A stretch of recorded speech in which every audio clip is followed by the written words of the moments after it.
آپ کے اپنے بیٹے سے آخری بات کیا ہوئی تھی جو آپ ابھی یاد کرتے ہیں؟ آخری بار اس نے آپ سے کیا بات کی تھی؟ واقعہ مجھے یاد ہے، میں اس کو پڑھاتا تھا میتھمیٹکس، تو میں نے ایک کوشچن اس کو دکھایا کہ یہ کل آپ کو ایگزام میں آ سکتا تھا، پھر میں نے چھوڑ دیا ادھورا۔ میں نے بولا اگر آپ کو 100/100 آئیں گے تو آپ کا گمنڈ تو مت آئے گا، آپ کو غرور ہو جائے کہ میں اتنے سارے مارکس لائے، اس لیے چھوڑو، میں آپ کو نہیں دکھاؤں گا۔ تو جب کل وہ ایگزام میں گیا تو وہی کوشچن تھا، تو اس نے وہاں بھی آدھا چھوڑ دیا، پھر اس کا 1 مارکس کام ہوا تھا۔ تو پھر مجھے بولا کہ ابو میرا جو 1 نمبر کام ہوا صرف آپ کی وجہ سے، آپ نے مجھے بولا کہ آپ کو غرور ہو جائے گا، تو آپ نے آدھا سوال چھوڑ دیا۔ بالکل جیسے یہ بچے تھے کام کرتے تھے وہ بھی کرتے تھے، میرے پاس اتنا سمجھ نہیں آیا کہ اس نے کیسا جوائن کیا ان کے ساتھ، یہ تب پتہ چلا جب اس نے جوائن کیا ان کے ساتھ۔ تو آپ کو بالکل اندازہ نہیں تھا کہ انہوں نے؟ بالکل اندازہ نہیں تھا۔ تو آپ کو کیا لگتا ہے کہ کیا کارن رہا ہے کہ وہ ملیٹنسی جوائن کرنی پڑی؟ اس کو بلایا ہے پولیس والوں نے، یہ بولتے ہیں اس وقت یہاں اس گاؤں میں تھا ایک مجاہدین لشکر کا کمانڈر جو وسیم شاہ تھا، اور ایک لڑکا تھا اس کا نام تھا سیٹھا نام سے اس کو بولتے ہیں۔ پھر میں اس کو بولا تھا، پھر انہوں نے کیا بولا آپ کو؟ اس نے بولا تھا یہ بولتا ہے تم مخبری کرو، میں مخبری کرنے والا نہیں ہوں۔ تو بس یہ ہماری اس سے آخری بات ہوئی۔ دیکھو کارن تو بہت ہیں یہاں کشمیر میں، تو روز وہ یہاں ہڑتالیں دیکھتا ہے۔ ہڑتال کس وجہ سے؟ قتل غارت کی وجہ سے، موت ادھر بھی موت ادھر بھی موت، تو ڈسٹرب رہتے ہیں۔ وہ 2010 میں میں بہت بار میں نے بولا کہ وہ بائک پر جا رہے تھے دونوں بھائی کچھ میٹ لانے کے لیے، وہ راستے میں ان کو 2010 کی بات ہے، سپتمبر 2010 کی، تو یہ SOG والے کچھ 4 لوگ تھے اور CRP والے 2-4 تھے، انہوں نے ان کو پکڑا، پہلے بولا کہ وہاں سے سگریٹ لاؤ بسکٹ لاؤ، پھر ان کی مار پیٹ کی۔ تو میں نے اس کو بولا کہ یہ جو ظلم ہے یہ ہم نے 1989 سے دیکھا ہے، ہم نے بھی یہ مار پیٹ دیکھی ہے، ہم نے بھی زخم کھائے ہیں، آپ کے بڑے بیٹے نے کھائے ہیں، میں یہ برداشت کرنے کی ضرورت ہے۔ اب چھوڑو، آپ یہ دماغ سے نکالو، اور آپ کی جو اسٹڈیز ہیں میٹرک میں تو اس کو دھیان میں اسٹڈیز کی طرف دے دو۔ لیکن ابھی 10 دن پہلے ایگزام تو وہ گھر سے بھاگا۔ جہاں تک ہم آج کل دیکھ رہے ہیں پتھر بازی میں نوجوان حصہ لیتے جا رہے ہیں، اور ان کے ماں باپ کے کہنے پہ بھی کہ آپ پتھر بازی میں پارٹیسپیٹ نہیں کریں، آپ حصہ نہیں لیں، وہ پھر بھی پارٹیسپیٹ کرے جا رہا ہے۔ آپ کا اس پہ کیا کہنا ہے؟ کوئی بھی باپ اپنے بیٹے کے ہاتھ میں نہ پتھر تھما دیتا ہے اور نہ بندوق تھما دیتا ہے۔ اگر کوئی بچہ بندوق اٹھاتا ہے یا پتھر اٹھاتا ہے اپنی مرضی سے اٹھاتا ہے۔ جب ہمارے بچے ان کے ساتھ زیادتی ہوتے ہیں، اسی لیے یہ ماحول دن میں دن بگڑ جاتا ہے۔ سمجھو میرا لڑکا تھا مجاہد، اب دوسرا لڑکا ہے وہ گھر میں کام کرتا تھا، اس کو کھیت پر بھی جانا ہے، مجبوری ہے جانے کا، باغ میں بھی جانا ہے، وہاں فوج آتے ہیں، ان کا کار چیک کرتے ہیں، موبائل لیتے ہیں، مارتے ہیں پیٹتے ہیں۔ یہ کیا وجہ ہے؟ یہاں جو ظلم ستم ہو رہا ہے یہاں کے عوام پر، کشمیریوں پر، ان ایوری ریسپیکٹ، چاہے تو گورنمنٹ کے ذریعے، چاہے آرمی کے ذریعے، چاہے پولیس کے ذریعے، تو اسی کی ریئیکشن میں اس میں سائنس میں بھی لکھا ہے، to every action there is an equal and opposite reaction. Hindustan کا فوج یہاں جاتی کرے گا اتنا دن بہ دن یہ بڑھتا جائے گا۔ جو USA کا صدر اوباما تھا اس کو آنا تھا دہلی، تو مجھے یہاں اور میرے بیٹے کو یہاں پولیس اسٹیشن میں باندھ کر دیا 3 دن، اور یہ ظلم نہیں تو اور کیا ہے؟ اگر ہم کشمیر کی ہسٹری کو یاد کریں تو ہمیں یاد آتا ہے کہ ایک ملیٹنسی تھی کہ 90s کے ٹائم کی، اور ایک 2016 کے بعد کا، کہ 2016 کے بعد بہت سارے جو یوتھ ہیں انہوں نے ملیٹنٹ رینکس جوائن کی تھی۔ تو آپ کو 90 کا دور اور جو ابھی کا دور ہے اس میں کیا فرق لگ رہا ہے؟ آسمان زمین کا فرق ہے۔ تب لوگ بزدل تھے، ماردار تب بھی ہوتی تھی، بہت مسکر ہوئی تب بھی، آج بھی ماردار ہوتی ہے، لیکن تب پولیس والے سے ڈرتے تھے لوگ، تو بچوں کی بات ہی نہیں، بچوں کو گھر سے نکلنے ہی دیتے تھے۔ تو आज का दौर जो है इसके बरक्स है।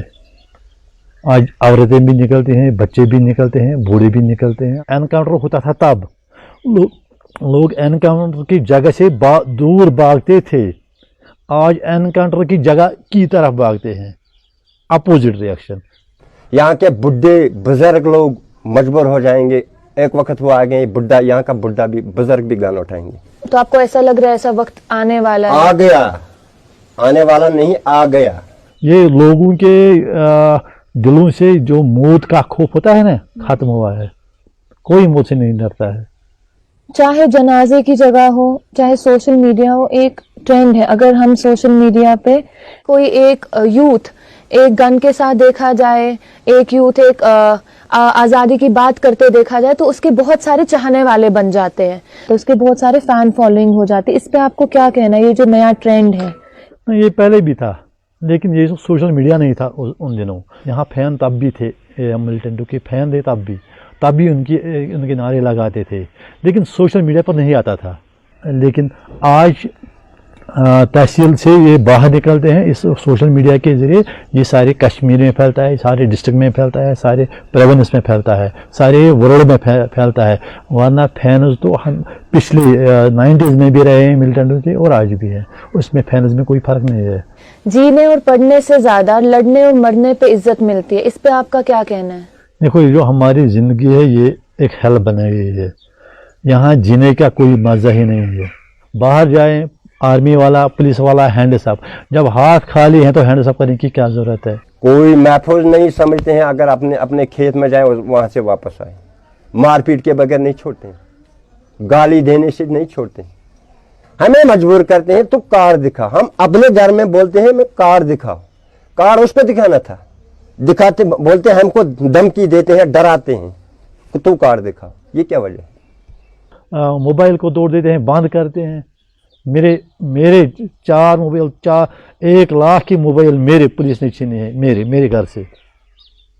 इस वजह से हाँ, हम इसमें कुछ देखना चाहते हैं कि आपने कुछ अपलोड मत किया। मैं कहता ले जाओ, मैंने कुछ अपलोड नहीं किया है, लेकिन फिर आप वो खुद खाते हैं वहाँ, वापस नहीं, कोई नहीं वापस नहीं दिया। समझो मेरा बच्चा ने तालीम कम पढ़ा है, जो ये प्रोफेसर साहब गया था, क्या तनख्वाह लेते हैं? तकरीबन 1 लाख से ऊपर तनख्वाह लेते हैं। ये क्यों मजबूर हो गया ये छोड़ने पर और मुजाहिदों के सफ़े में जाने की? तो ऐसी टार्चर, मेंटल टार्चर करते हैं, फिर लगता है सारे बच्चों को कि इस ज़िल्लत की ज़िंदगी से इज्जत की मौत ही बेहतर है। इसी बेस कर मजबूर होते हैं इंसान ये उठाने के लिए। हमारा बेटा गया शहीद, वो अल्लाह के नाम से गया, कोई दुख नहीं, कोई टेंशन नहीं। जुल्म की वजह से ये देखकर हमें कोई महसूस नहीं होता कि मेरा बेटा शहीद हो गया। क्या आपको लगता है कि कश्मीर में कोई ऐसी जगह बची है जहाँ पे कश्मीरी लोग बाहर निकल के प्रोटेस्ट कर सके, एक पीसफुल प्रोटेस्ट जहाँ पे वो अपनी डिमांडें रख सके? कुछ ऐसा बचा हुआ है कश्मीर में? कहाँ? देखो, दिल्ली में जो जंतर मंतर है ना, जो भी आता है वहाँ, चाहे सिख हो, चाहे मुसलमान हो, चाहे दलित हो, चाहे कांग्रेसी हो, चाहे बीजेपी वाले हो, कोई भी वहाँ तो अपना प्रोटेस्ट करता है। यहाँ कोई जगह बची नहीं है। यहाँ हमारे जो यहाँ आते हैं ना, ये रिलीजियस जो प्लेसेस होते हैं, हमको आस्तान आलिया कहते हैं, उनका यहाँ जामा मस्जिद कहते हैं, वहाँ अपनी बात लोगों तक पहुँचा सकते हैं। कोई इमाम पहुँचा सकता है, उस इमाम को भी नहीं बख्शते हैं। एक नारा है जो हर जनाजे में बोला जाता है कि there is only one solution, gun solution, gun solution. आपका इस पे क्या कहना है कि इस गन द ओनली सोल्यूशन, या हम बातों से भी एक सोल्यूशन पे पहुंच सकते हैं? ये जब कभी भी बात करते हैं बंदूक की, सिर्फ कश्मीरी लड़कों की बंदूकों की बात करते हैं। हाँ, बंदूक साइलेंट कर दो। बंदूक सिर्फ हमारे लड़कों के पास नहीं है, हिंदुस्तान की फौज के पास भी है, कश्मीर पुलिस के पास भी है। ये सिर्फ कश्मीरी लड़कों के हाथ में जो बंदूक है उसी की बात कर रहे हैं। ये जो दहशतगर्दी जो कहते हैं, दहशतगर्दी हिंदुस्तान की फौज भी करती है।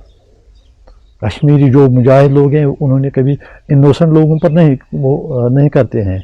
आगे आर्मी वाले होता है, यहाँ मिलिटेंट होता है, वो गोली चलाता है, ये भी गोली चलाता है। उसमें ये लड़ाई तो बनती है, लेकिन बेहतर ये होगा कि आर्मी वाला भी न मरे, हमारा मुजाहिद भी सेफ रहे, तो कोई ठोस फैसला हो जाए जिससे हर एक शख्स, चाहे वो हिंदुस्तानी हो चाहे पाकिस्तानी हो, सेफ रहे और खुश रहे और इज्जत से जिए। तो बंदूक रहा, आज तक भी चलता है, कभी साइलेंट भी हुआ। 2016 में जब बुरहान वानी की शहादत हुई उसके बाद थोड़ा साइलेंट हुआ, तब भी साइलेंट हुआ तो किसी ने इनिशिएट नहीं किया कि अब बंदूक तो साइलेंट हुआ अब बात करें। लेकिन आज चल रहा है, लेकिन फिर भी ये बंदूक हल नहीं है, लेकिन इसने हल की तरफ लोगों को तैयार किया। ये जो कश्मीर के लोग हैं या हिंदुस्तान के लोग हैं या पाकिस्तान के लोग हैं, वो इस बंदूक की जो उस नुकसानात हैं उससे वाकिफ़ हुए कि ये हल नहीं है। अगर हम पाकिस्तान और हिंदुस्तान की बात करें, वहाँ भी जंग होगी तो वो भी हल नहीं है। इसलिए कोई हल ढूंढना है ऐसे जो पाकिस्तान और हिंदुस्तान और कश्मीर के लोगों को उनके दिलों के मुताबिक, उनकी राय के मुताबिक हो। कोई फैसला ऐसा होना चाहिए तो पाकिस्तान वालों को भी वो लगे कि अच्छा है, हिंदुस्तान वालों को भी लगे अच्छा है, तो हमें भी लगे कि हम भी इज्जत से जिए।